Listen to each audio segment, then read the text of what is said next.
बीडमध्ये शिक्षण क्षेत्राला लागले गालबोट. उमाकिरण शैक्षणिक संकुलामधील नराधाम विजय पवार आणि प्रशांत खाटोकर यांनी केले अल्पवयीन मुलीवर वारंवार अत्याचार. पोक्सको अंतर्गत शिवाजीनगर पोलीस ठाण्यामध्ये गुन्हा दाखल. मात्र आरोपी अद्यापही फरार.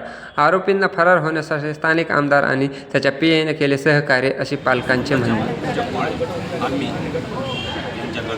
त्यांच्याकडे देत होतो, सुपूर्द करतो. आणि इथं जर असा प्रकार होत असेल तर खूप निंदनीय आहे. हा जो विजय पवार आहे सर, हा शिक्षण माफिया आहे. हा इथंच नाही तर त्याची ज्ञानेश्वर इंग्लिश स्कूल त्या ठिकाणी सुद्धा मोठ्या प्रमाणावर पिळवणूक करतो आणि याला मोठं राजकीय वलय आहे. याला याच्या डोक्यावर हात आहे आणि याच्या डोक्यावर हात असल्याशिवाय तो असं करू शकत नाही. सर, याला रात्री फरार होण्यासाठी गाड्या उपलब्ध करून दिल्या. पोक्सोचा असा नियम आहे सर, तो 2 आरोपी आहेत आणि त्यांना जो मदत करतो त्यांचं सुद्धा त्या आरोपीमध्ये नाव येतं. पोक्सोचा नियम आहे. तर त्यांना रात्री फरार होण्यासाठी इथला स्थानिक आमदार संदीप क्षीरसागर आणि त्याचा पीए या दोघांनी सुद्धा गाड्या उपलब्ध करून दिल्या आणि त्यांना फरार केलंय. त्यामुळं संदीप क्षीरसागरचा हात या विजय पवारच्या राक्षसाच्या डोक्यावर आहे, त्या खटावकरच्या डोक्यावर आहे.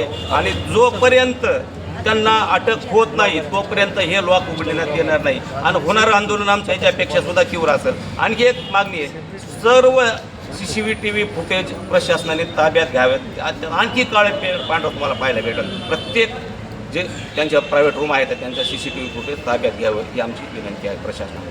खटावकरला अटक, विजय पवार आणि खटावकरला अटक.